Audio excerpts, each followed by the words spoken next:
Hello and welcome to the celebration of the ISS Dies Natalis. From all over the world, hundreds of former students, lecturers and professors are now tuned in to this online celebration. It's good to have you all here, and congratulations to all of you on the birthday of this fine and special institute. Let's start with giving the floor to your host, the rector of ISS, Inge Hutter. Thank you, Marcia. Dear all, very warm welcome to the Dies Natalis, the 68th Dies Natalis of ISS. And of course, congratulations to all of us with our 68th birthday. This year's celebration is very different from other years. We are in the aula of ISS, but it looks more like it's the studio ISS, but it's the aula. We are only here with 6-7 people, the speakers, the facilitator and the organizers.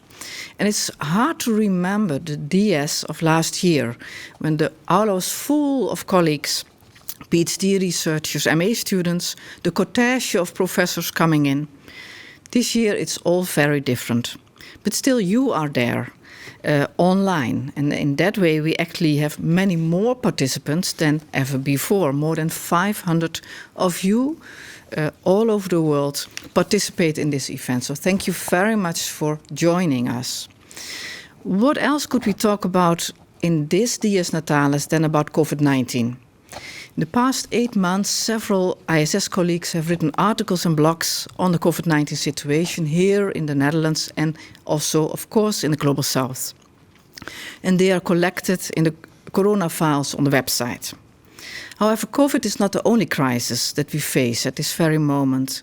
There's also the climate change crisis, and, well, if I can mention that, the racism crisis, as addressed by the global movement of Black Lives Matter. The world is in turmoil. We are confronted with restrictions and with challenges. And that's what today's debate is about these three crises. What do they mean? How are they related to each other? What are challenges in coping with them?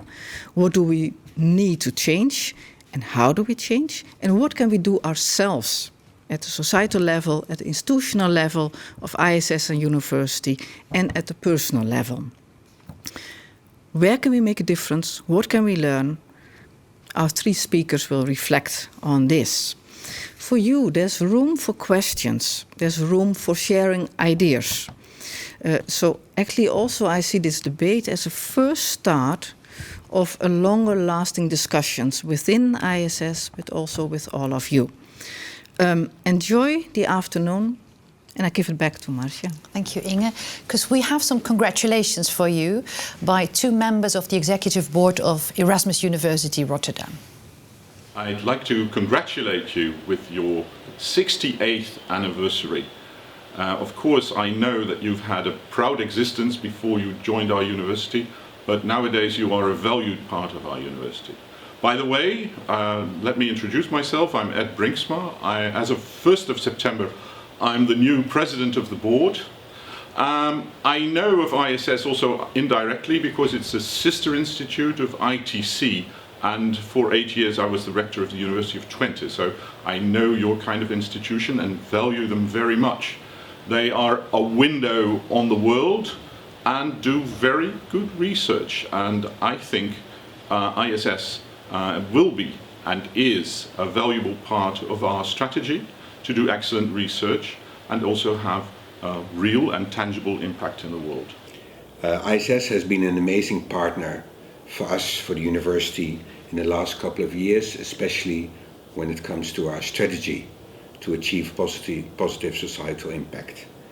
With your lead in the global societal challenges, in the education you are doing for large populations across the world. Many students are coming from all over the world to The Hague.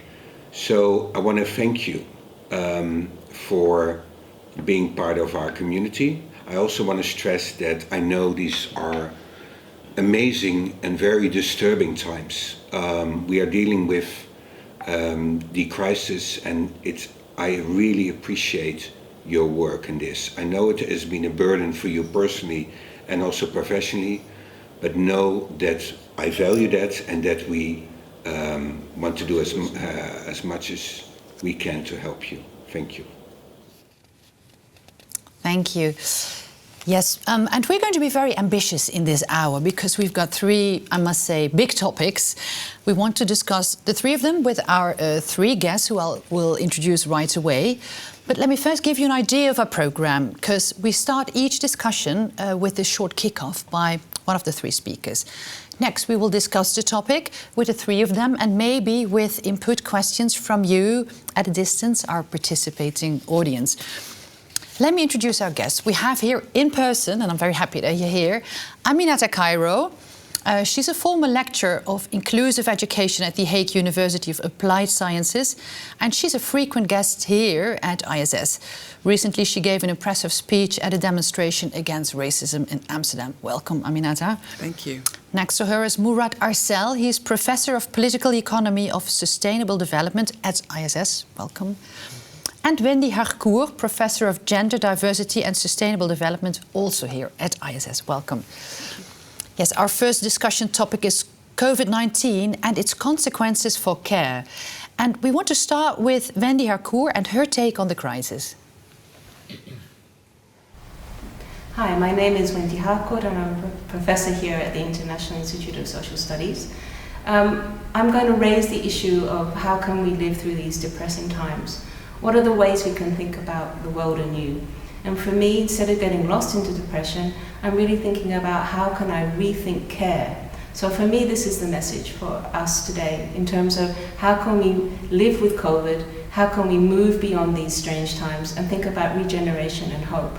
For me, care is now what was once invisible, now visible thing that we have to be really dealing with. How can we rethink our idea of who we care for, not only in terms of our intimate relations, but also in terms of the biopolitics of the state. The issue of who cares for whom is really deeply divided, as we can see, by gender, race and age. Even in the richest country in the world, the US, those divisions run deep. And the people who have died of COVID, it's not just because of their own vulnerability, it's because the state did not care. In other parts of the world, where we know they're poor, the care of the community, the care of the state has led to far less deaths. These are lessons we have to learn from. Indeed, I think the biggest lesson is we realize that focusing on growth only and not looking at care for communities really shows the failure of capitalism. We have to understand how to break these deep social and economic ruptures in our lives. And I think go beyond the idea that after COVID it's business as usual. So for me, how to move towards collaborative well-being is to put care at the center. Reproductive work is essential.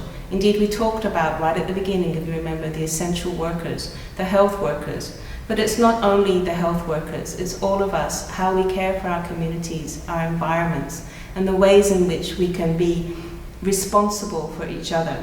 In this way, the virus has brought out a very different understanding of connectivity, about the ways in which we can live together. And I think these are the lessons that we have to learn as we put care at the center of our economics and at our social lives. For me, these are the types of regenerative, hopeful things which I hope we can move into in a new way of thinking and living together. The fact that we have the government now telling us how to be safe, the fact that we now have to wash our hands, we have to wear masks, all of these remind us that we are vulnerable, but at the same time, it's by recognizing our vulnerability to the virus, we can also change the ways in which we relate to each other through relations of care. So I think this is the way to find ways to regenerate, to build on these relations of care, to nurture new forms of communities, and to place care at the center of our economics. Thank you. Thank you, Wendy. You said the virus brought a different understanding of connectivity. What was a truly new insight for communities? I think for me that can be answered in two ways. One is the digital connectivity. I think we really have learnt to live in what I call Zoom land. And it's something that has got its advantages, but has also got huge disadvantages. We're no longer connected together, so there's an irony there. But at the same time, I think we also recognized how we are connected together in terms of our communities, literally in our local communities. I think for many of us, neighbors became very important. People who were looking after us, particularly at the beginning, where we realized that we needed to have help just to even figure out the world that we suddenly found ourselves in. So for me, that's what I meant by care in terms of communities. And connectivity, for me, is something that the virus has shown. It can be visible and invisible. Murat, what Wendy is saying about we realized that we were very dependent on our neighbors, so very nearby relations. Does that have any broader societal or political implications? I mean, of course it does. I think the connections have always been there. I mean, as Wendy said, they were invisible, and some of those have been made visible. But I think we also have to pay attention to which ones are made visible. I don't think all of them have been made visible equally. I think one of the key lessons of COVID and many other crises is the unequal ways in which they manifest themselves. Like Zoom land, we live in it and our audience does. But then there still probably more than half of the world has no access to it. So we have to ask who's being made visible and who's being made even more invisible. And also thinking about care, also about who is deserving, right? And so I'm also thinking... What do you mean by who is deserving? Even, like in the Netherlands, there's a system in place that, some of us who have jobs, who are in the arts, for instance, like that, you can get funds from the state, even though it's hard, but there's some funds available. But who has access and who's deserving? And in some countries, you have to go to work, whether you want to or not, or you don't eat if you don't leave the house, So do we care enough? So there are people who are going hungry, but there's food available. Are we going to hand it out for free? So to me, when I think about care, I think about it. Do we care enough to disrupt some of our systems to make sure that everybody's taken care of? I think, and that's really a good point, Aminata. That's what I was referring to when I said the biopolitics of the state. Because what I see is there are very different responses by the state.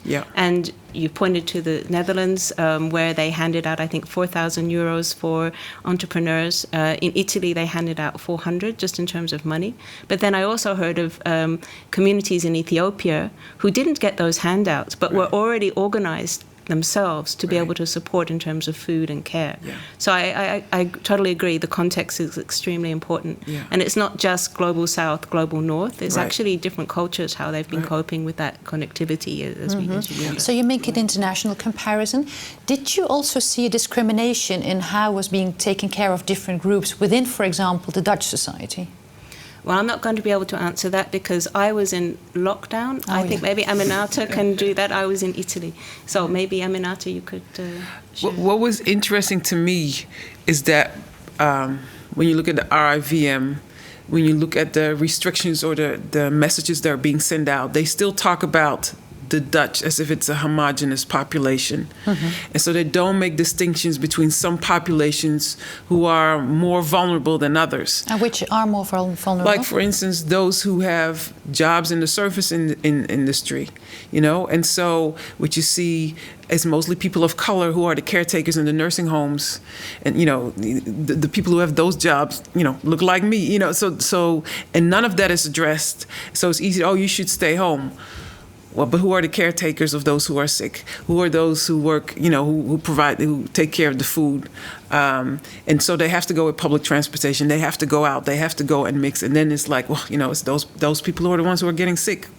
And so none of that is being taken into consideration from the RIVM when they talk about the care that's being provided or these people are going to need different kind of care or need different kind of attention than others because of the jobs that they have, because of where they live, because of the access that they have or don't have. And there we're talking very much about the Netherlands, but I think that also applies to the US, where you can see huge groups of people that weren't even able to get tested or get into hospitals, and who were the people who were dying.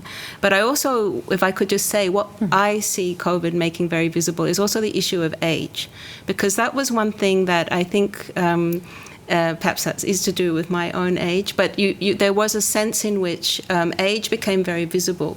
To be vulnerable was suddenly to be over 65 in ways that I think, at least for I'm talking here about Europe, perhaps, that wasn't there. And I think that made a big shift. And that's going to make a big shift, I think, in policy in the future in terms of how we look after the aged. Murat, how do you look at this? I think the question of age, in some of the European discussions, there was almost a sense of some people are expendable. I mean, an extension of the question of care is some people are not deserving of that much care. I mean, I've read sort of discussions of how much does it cost to keep an elderly person in the hospital, and maybe it's not worth it. That type of logic is not universal. It's being universalized, but it was very clear and normalized in Europe, in parts of Europe, whereas in other places, the suggestion that an old person does not deserve care and should be abandoned to the virus would have been unspeakable. Wendy, I have a question. If you plea for more care in economics and care in, for each other in social life, is it also not important who is caring? Do you think that there are going to be changes? Who is caring? The gender dimension especially, I mean. Yeah, no, I think definitely there's a huge gender dimension, because one of the things you realize is that there's been for many years people talking about social reproduction, and the issue of care is obviously central to that, and women are the ones who do that work. So in that sense that did emerge in important ways, but also the unpaid work of women, but also the very poorly paid work of health workers and of service providers, as Aminata was saying. I think those are the things which have emerged, which are gendered, but they're also racialized. I totally agree, and of course there's class. So in that sense, we've seen the levels of inequalities, and what you hope is, I think it's been talked about it's been theorized, talked about, but now you hope that people realize you have to make change. So that, to me, is the hope that we have there. Yeah. So you say these inequalities were made visible by the virus. You say this ought to lead to change. Do you feel that after 6, 7, 8 months of COVID, that things are changing? Do you see like the beginning of a change? I see people who are resisting in a positive way. Maybe you're going to talk about that with Black Lives Matter, if I anticipate that. But I do see, for example, young people with Extinction Rebellion and others coming, I mean, there are many, but coming out on the streets, I'm thinking here in the Netherlands. And I think that I see a huge resurgence of people thinking they have to take politics into their own hands. So for me, that's a positive sign, the sense of agency that people have to resist. This is the biopolitics of the state as well. But I'm looking at Murat here. He might feel that that's too positive, but I have to live with that. I have to have that hope. Otherwise, you would despair. That's what I mean. Oh. I want to add something, even when it comes to the age, because one argument I have heard when it comes to care and age, the forced isolation and the forced separation, how damaging that has been.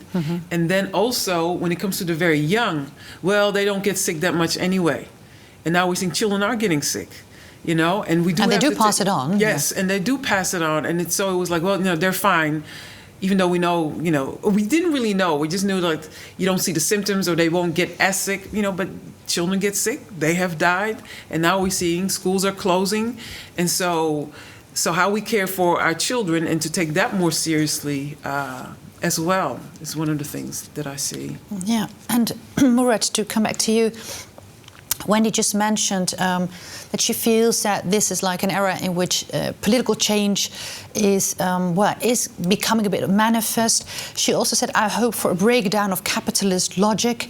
Do you see any signs of that? There's some sort of green shoots of that. I wonder if they will grow strong enough. I'm not known for my optimism, so I think, but there are signs of sort of like. And what are the green shots? I mean, more young people are in the streets. Extinction Rebellion, again, is an excellent example. Black Lives Matter. I mean, these are different manifestations of a systemic crisis.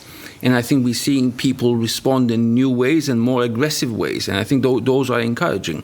But if you look at, how big they are and the impact they have, like Extinction Rebellion, they have little impact. If you compare it to in the Netherlands, farmers that go out with their trucks, and they do have political impacts with laws being put off the table and Extinction Rebellion, they're arrested and that's it. There is a risk that certain groups will secure what they need. The farmers will get their concessions and then they'll go home. and we'll return to a new normal. If a vaccine comes in 6 months and life returns to more or less what it was last year, it is possible that Europe moves on and forgets about global inequality, its role in climate change, and say, well, that was a difficult episode, but we've survived, and we continue as business as usual. There is a major risk of going back to existing structures. Yeah, because there seems to be like a huge contradiction in what the virus does, because people in the beginning said this is a very democratic threat because it's a threat equal to everybody, whether you're poor or rich. But if you look at how it worked out in society, we've already looked at some inequalities of age, of the lower paid care workers who were exposed. Will there be a change on how we deal with inequality, or will it be, as Murat says, once there's a vaccine, we will just forget about it and get back to normal as soon as we can? Wendy? Well, I think for me that's what I'm saying. I want to really believe that young people who've lived through this have seen that overnight things could change, right? I mean, suddenly people had to stay in home, and they did. So I hope they see that those are the things that change can happen. You can wake up the next day and shops are closed, can't go to school, university. So it's possible to make change, right? So for me, that's where I look at hope in terms of Extinction Rebellion. I don't agree that they get arrested and that's it. They're there. They keep going. They're not only here in the Netherlands, they're across. Let's see what that brings. And I think we're in the middle of this crisis. We have not come out of it. If there's a vaccine in 6 months, okay. But I think we actually are having to learn to think about what we value. And I think that's where I'm saying care. Care also for the environment. I know that's your concern too, Murat. But I think these are the things that we are learning to really live with in ways which have to change the way we're doing, especially young people, because they've seen those changes are possible. And Aminata, do you see a change in equality with respect to these care workers, many coloured peoples living in verpleeghuizen, hospitals? Do I see a change? Yeah. I mean, I think it also goes back to the politics. I mean, now there's a level of awareness. I'm hoping people are starting to speak up about these things when it comes to, the appreciation of the nursing and the care staff. It is more on the radar. It's there. It's more on the radar. So I'm with you as far as being hopeful. There's a certain level of awareness now that some people are not going to let go. Okay. Good. Let me tell our audience at home that you can participate in the debate by sending questions to events@iss.nl. We're moving on. It was mentioned already a little bit with climate change, our second topic, and we will start with a short video of Murat Arsel. My name is Murat Arsel. I'm a professor of political economy of sustainable development, and I want to speak a little bit about COVID-19 and climate change. COVID-19 is, of course, all about uncertainty, and that makes it difficult to say anything too authoritative on it because it keeps changing. But the fact that it's so uncertain is also what makes it so interesting. The uncertainty of COVID and how it develops didn't stop governments and societies from making some dramatic changes like closing airports, closing down restaurants and pubs, and limiting the freedom of movement of people around the world. These changes were made because it was thought that there is a silver bullet solution to it, like a vaccine that's supposed to come any day now. In the case of climate change, of course, uncertainty has been used the other way. That for a long time there was uncertainty if it was happening and why it was happening was used by governments as an excuse not to act. And I think that difference is instructive in this case, because in climate change there actually is no silver bullet solution. There is no vaccine to climate change except for dramatic changes like the ones we made for COVID. But in the case of climate change, these changes will have to be long-term, structural, and essentially all across social life. And I think it is that is stopping both society and governments from pushing for major changes. Nevertheless, the European Union recently announced a European Green Deal where we're supposed to move towards a green economy based on the idea of circularity. These types of changes, I think, will not go far enough to bring about the type of dramatic changes that we have seen in COVID-19 that will force us to change the way we produce, the way we distribute, and the way we consume and the way we live. I think to be able to deal with COVID and climate change in the long term, we will have to rethink the entire foundations of society and rethink how these changes actually affect different groups in society. We have to pay attention to inequality and how the changes not only don't make these inequalities worse, but in fact go a certain distance in making them better. Thank you, Murat. Quite some interesting points in 2 minutes. You say there's no silver bullet if it comes to climate change. Uncertainty has always been used as an excuse not to act by governments. And what I think is very interesting is you say our knowledge of climate change is incomparably much better than what we know of this coronavirus, and yet hardly any action is taken to prevent a catastrophe. The knowledge of climate change has indeed come to a point where you have to be extremely cynical to deny the existence or the seriousness of climate change. Some people are cynical enough to do that, but we shouldn't take them seriously as objects of scientific debate. There's a political point behind denying it. So if it's so obvious, I think the reason why we are not moving forward with the changes that are necessary is because the changes will be painful. There is no...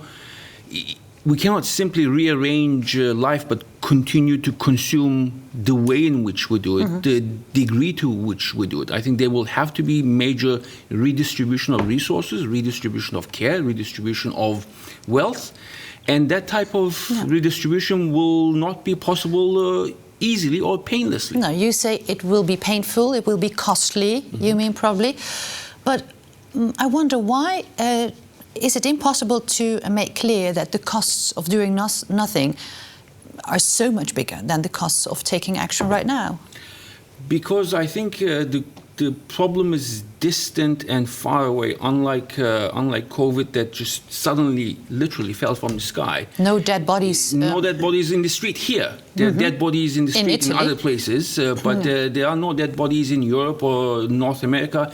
To the extent that it happened with Hurricane Katrina in New Orleans, it was not the bodies that got the right attention. So we're not feeling it the way we felt COVID yet. We will, but by then it will probably be too late. Yeah. Well, I think I agree with you, but I think the real issue is painful for who, right? Because I think the problem is there are a lot of people who are suffering from climate change, as you pointed out, in many, many ways. So I think it's the people who are in power, who are making decisions, who are still thinking, maybe until COVID hit, that they could just continue. So I think there is now a connection, right? People are beginning to see that we're going to have to change, even at the richest level. But there are many people where it's already painful. And I don't know, Murat, for me, it's how do we get the people in political power to change?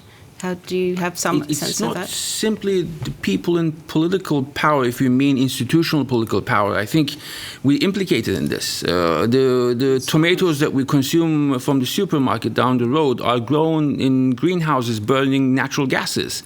The holidays we take in Southern Europe are burnt with oil coming out of the North Sea.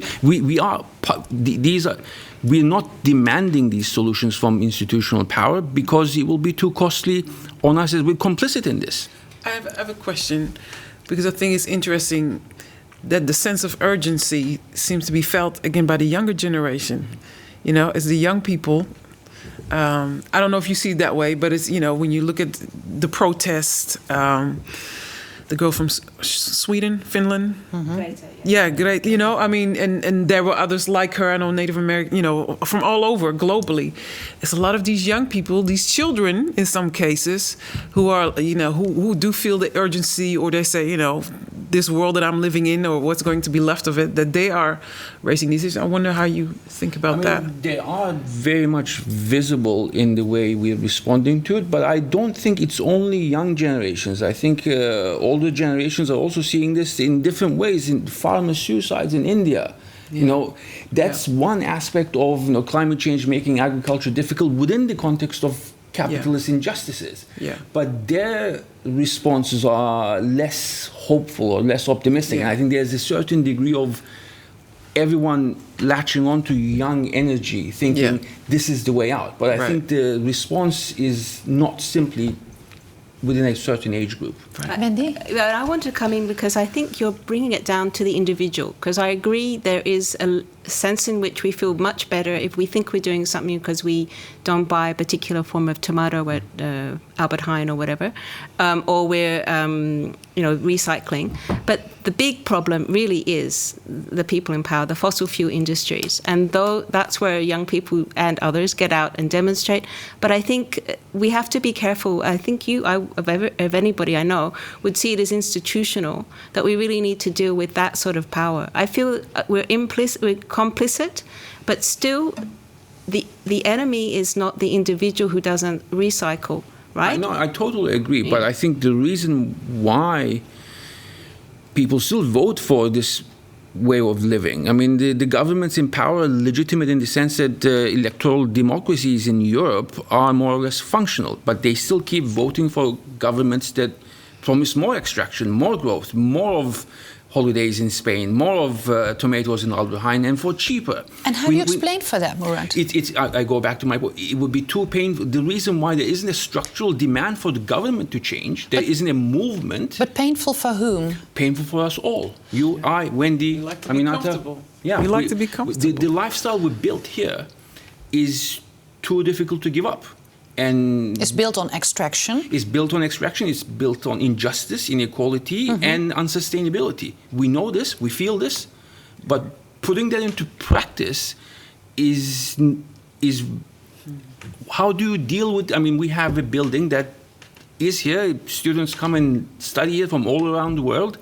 How do we give this up? And what do we replace it with? It's not all, people shouldn't fly so much, but our students should still come. This is a learning environment where we should have mixture of people and cultures.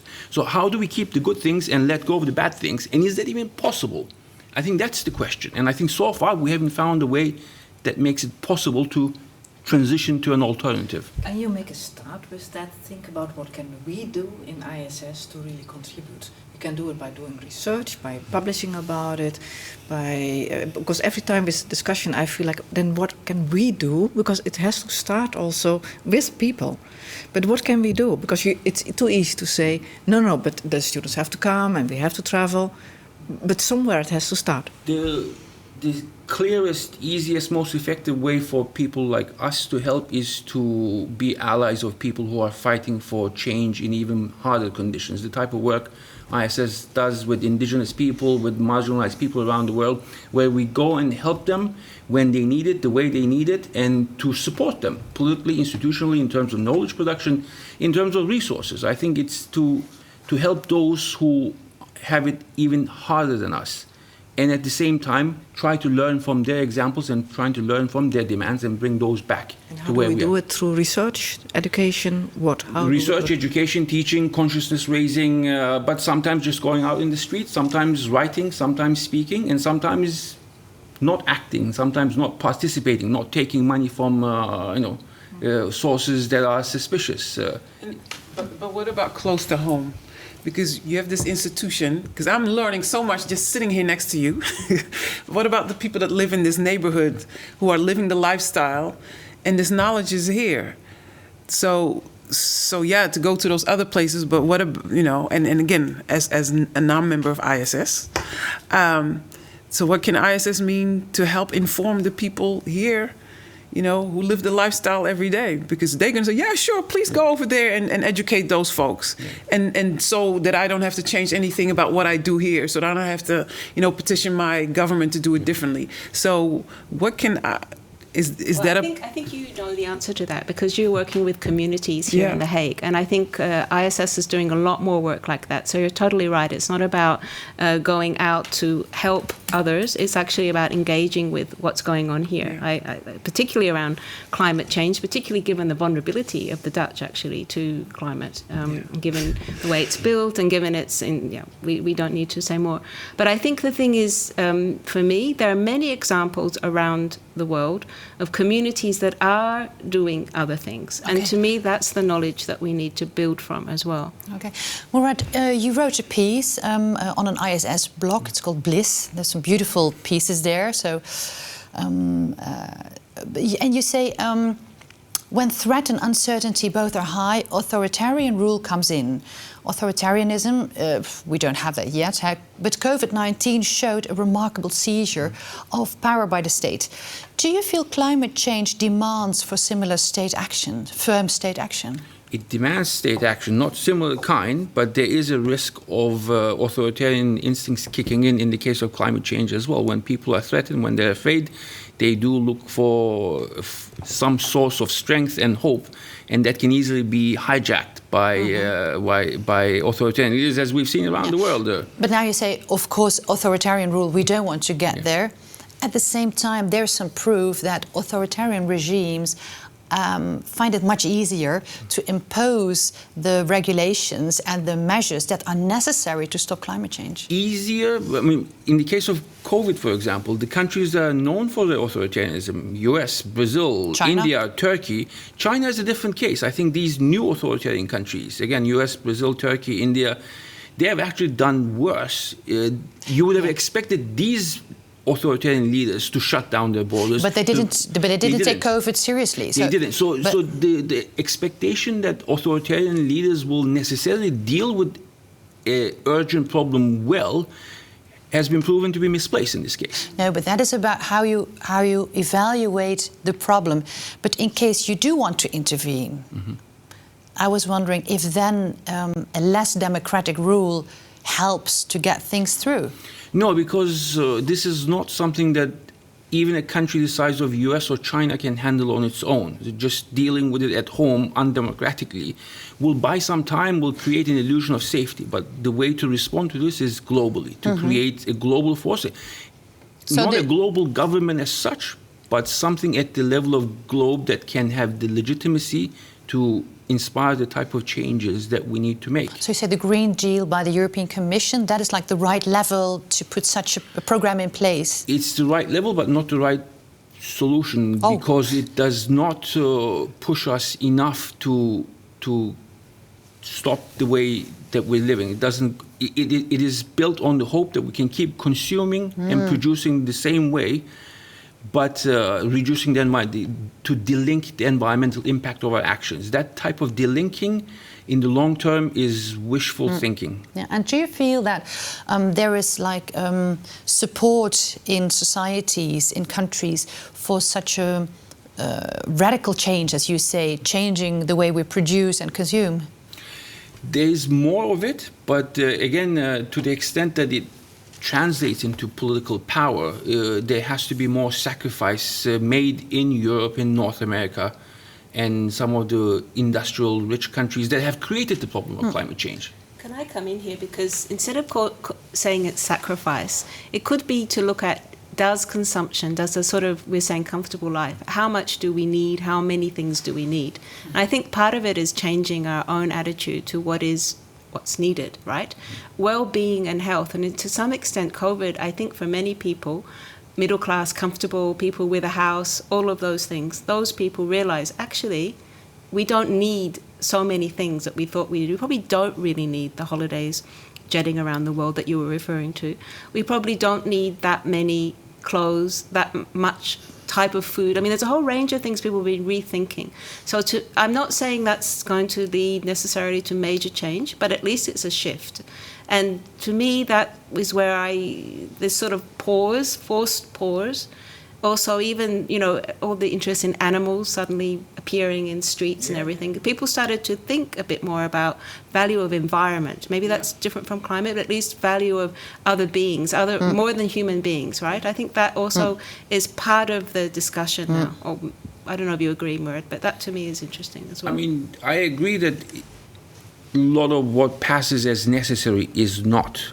But I think once we strip away the superfluous, the amount of sort of degrowth that will come out of it will not be sufficient for the rest of the world to catch up to a point where they have sufficient material emancipation. I think Europe has to cut back dramatically. It doesn't mean we have to destroy these buildings and never travel again. But the amount of degrowth we do here will not create sufficient space in India, in China, anywhere else in the world for them to realize their very real and genuine and justified need for more consumption. And Murat, to wrap this up, do you see somewhere like a green sprout of hope?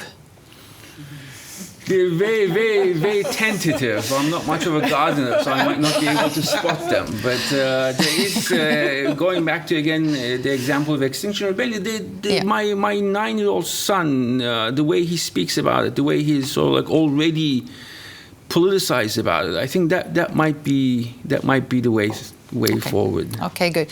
Because we've got to move on to our third topic, because simultaneously, Inge already said it, there's a third crisis worldwide, Black Lives Matter.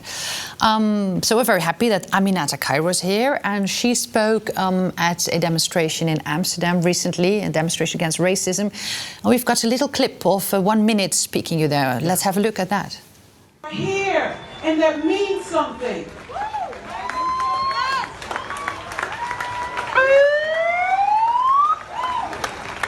Because racism is so insidious. This thing has been going on for 400 years. And it's not just about what is out there, but what it has been doing to us. We have been ingesting this racism, and it is in our pores, and it is in our beings, and it is normalized.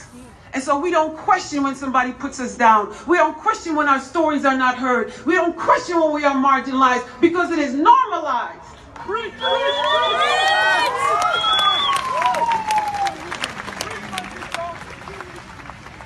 And so the challenge is, we come with our rage, we come with our pain. The challenge is, we all need a detox. In America, we said we all drank the Kool-Aid, which is a horrible reference I'll tell you about some other time. But we all drank the Kool-Aid. Toni Morrison says racism is a distraction. Somebody else said, no, it's not a distraction, it's systematic. What I'm telling you, racism is tiresome. Racism drains your life energy. Racism drains your humanity from you. And so that is the fight. So that when we show up to do this fight, when we show up to do the structures, how can we do it with the fullness of our humanity? Yeah. You say racism is 400 years old, even older. The Romans had slaves. Yeah. Why has it now become a global thing? Well, I think the COVID had a lot to do with that. What was the relation between the two? Because we were vulnerable and we were still. We were at home, we were sitting, and so we also live in a time of social media, so we being fed all this, so we were able to see it, but we also sitting and still and not running and going to work, but we were actually present, and we were vulnerable. We were already feeling stuff and insecure, and so that confrontation, I think, really hit home. So being vulnerable by COVID made us more sensitive to this kind of injustice that we saw on the social media. Yeah, and also, and the fact that it was global, the response was global. And so, to me, here's the story of this, of this injustice to this Black man, but it also inspired people to think about injustice, period. And about the unfairness, period, so you saw indigenous people, this is what's happening to indigenous men, this is what happened, in Palestine, everybody was emboldened by that. So you connected to this story of this Black man and the police brutality, but at the same time, that story was also a means for people to look around and say, you know what? Stuff like that is happening here too. Maybe not in that way, but that inequality and that injustice is happening. And that's, I think, what really touched people and got the energy going. And was that new that, for example, here in the Netherlands, it also grew as a movement, or was that something that had also been, starting to boil a little bit and then all of a sudden came out in the open? Well, the Netherlands is unique in a way. So of course, talk about racism has been around for a very long time. But, Dutch people don't like to talk about racism. They don't like to deal with racism. And so, well, there's something that happens in America, or this South Africa. But here, we like to be colorblind. And in are particular... we more reluctant than in other countries? People are reluctant to talk about racism? Yeah? I think so. How do you explain for that? Well, I mean, what I've been told is because of World War II. So we don't want to be, for instance, so we don't register, we don't like to talk about, because we want to be colorblind because of, World War II was so horrible and people were killed based on their ethnicity. So therefore we don't do that, as if racism then doesn't exist. So we declared it a taboo, but nevertheless it was a daily practice. Yes. Yeah. And so those who were trying to speak out about it, so you always get shut down. It's like, it's not that bad. You're sensitive. Or we're tolerant and we're nice. And racism is not about being nice, but it's about a system of inequality. And so it becomes very personal. And because people feel it personal, then they don't want to deal with it. As opposed to when you look at it, well, this is a system that exists, and this is a system that we are a part of, and that we cannot escape. That's different as opposed to you're a nice person or you're not a nice person. So that's what it becomes. And then we don't want to talk about it, or it becomes very contentious, or it's always very painful. Wendy? Oh, I'm listening. I think the complicity of sort of whiteness in all of this as well. So it's not just it's Black Lives Matters, but it's also the ways in which whiteness has been complicit in it not mattering before, right? So I think it's very difficult. Similarly to what we were saying, it's hard to let go of our privilege in terms of consumerism. I think it's also hard to let go of our privilege in terms of what we don't see, right? Which is our whiteness. And I think that's something at ISS we're really trying to work with. It's complicated here. We have people from around the world. We have mostly white professors. So I think these are the sorts of things are very, as you say, institutional. It's not just about the individuals. Right. So how to work in allyship with others is a bit what I think Murat was saying, sometimes to learn to just be quiet and listen to actually what is racism here, including in this building as well. Yeah. Can I jump in there? Yeah. I mean, the Black Lives Matter comes from the United States, but racism is universal. Right. Race discrimination is transhistorical. Right. Is there a risk, and you know the American scene and the Dutch scene very well personally, is there a risk that by using the Black Lives Matter movement as a starting point, we might be importing some aspects of specific American forms of injustice into European or Indian or Turkish discourses? I mean, what do you think about if you say typical American forms of racism? I mean, race and racism, as much as they're universal, they don't manifest themselves the same way around the world. The way racism and slavery was brought to the US is different than the way racism developed in the Middle East, for example. So by using the same language, are we in some ways inhibiting genuine change at the local level in different parts? Yeah, and I appreciate that because I personally sometimes feels like, I know you're looking at the US, but it is different. Right, but I think it can be an entry point, but you have to take the time then to figure out it's not exactly like the US. Well, then what is it? What does it look like here? Because what I've encountered, so in the Netherlands, it's even hard to talk about it.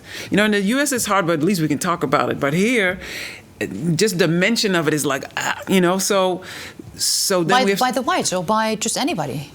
By white people, in particular, yeah. It's very hard because again, it's really quickly taken as an affront. But I'm a nice person, and it's not about that. So you have to. It's a systemic thing. Yeah. So, but and we've been in the Netherlands has really prided itself on but we're colorblind and we're tolerant. So you have to even cut through that. Yeah. So yes, like I said, but it was, it can be taken as an entry point.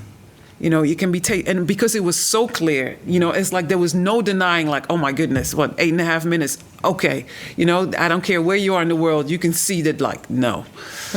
But how does that translate? What forms does it take where I am, and how do I address it? So a lot of times even we take the theory and we take the language and then we try to implement it here. And I'm like, no, even when you do critical race theory, that's based on a very particular history legally and how race was dealt with in the United States. And Aminata, Well, we just presented it as being a third crisis.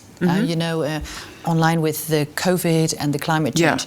But I was wondering, this seems to be a bit different as well. Of course, there's a crisis in how black people are treated, for example, by American policemen. But isn't it also coming out a very strong emancipation movement and being a very positive thing? Yeah. Oh, I'm not saying it's not positive. No, I mean, it's just like correcting the way we presented it. Yeah. No, I mean, it's painful, but people are speaking out and shifting, and I know in the U.S., because I've met some of these Black Lives leaders, which a lot of them are mothers whose children have been killed by the police. So a lot of it is grassroots, and they're protesting at the courthouses, and they're getting laws changed, and that it's at that level that stuff is taking place. So. So there's very much an emancipatory, and because it's not a top-down movement, it's bottom-up, and we don't have particular leaders. And so in that sense, I agree with you. It's very emancipatory in that way. When I can react, you mentioned Black Lives Matter, a crisis. That's not how I phrased this. I think the racism. The racism. Is a crisis. Yes, of course. So the movement is a different thing. But I'm still wondering about, in Netherlands, the reaction of people, but I'm not a racist. I did read the book of Hallo Witte Mensen, and it has made such an impression on me, because you see how difficult people find it to accept that. Is it about the reaction, I'm not a racist, or is it about, and I know how you do your workshops, what I'm saying is racism. So I have to be aware about what I'm saying, what I'm doing, my prejudices, my biases.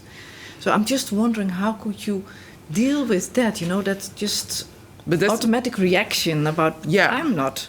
But that's still an individual thing as opposed to, And so part of the system is that you are conditioned to be part of it and not see it. So what I try to do, also because I'm an anthropologist, is help people understand this is how the culture works. You were not meant to see. That's how it can exist. That's how it can continue. As long as you don't know, because the moment you know, it's like, ugh, Then you see and it. So all of a sudden, people are being confronted. All of a sudden they have to see, and that's what's so painful. And they have to hear, and that's what's so painful. And there's a dynamic, because also people, the ones who were marginalized, a lot of them were silent, like people don't hear me anyway. And so now it's also like the explosion is there, so it has also given us permission. You know what? All this time, so it also comes out like that. So that explosion is then even harder.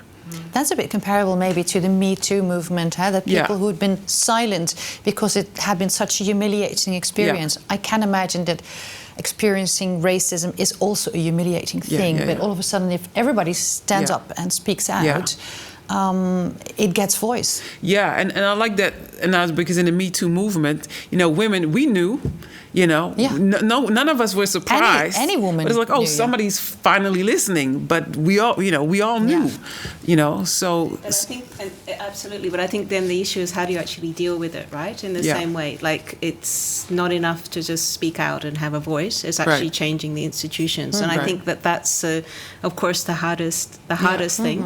And again, as we're here at ISS, I think that's something that. People have been trying to deal with sexual harassment, inappropriate behavior, all sorts of things. Very difficult to do in an institution. And similarly with racism, which has always been there too, but that's now emerging now in a very strong way.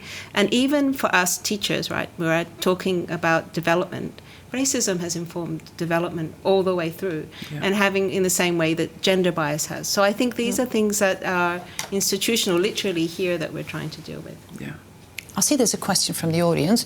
How can community groups exercise care against authoritarian regimes? So we go back to discussion a bit before, but to either one of you. Either one of us. I'm going to take a shot at it, and then I'll give it over. Well, we've got only little time left, so we've got to be a bit.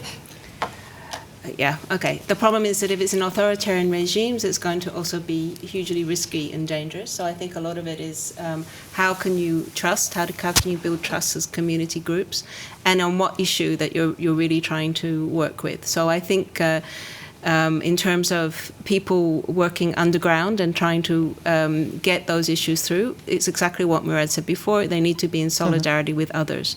So I think that that's my main thing, is to not, the risk level is when it's so high, solidarity with others is important. And I think it's important to not silo these changes. We shouldn't be just Black Lives Matter activists or environmentalists or Me Too activists. I think we need to find the connections and make this a broad front and push for change that way. I think the work of care will have to be, these different movements will have to care for each other and act in unison rather than in their specific interests. Doesn't mean these interests are not valid on their own, but they will not get very far unless they're pursued alone. Yeah, and so could we say that the one thing that connects all the issues we've been discussing is the question of inequality? That's where you started with.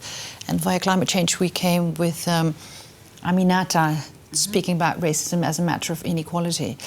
Well, that's a thing, of course, to work on after this, because now we've got to wrap this up, and I would love to hand back the floor to Inge Hutter.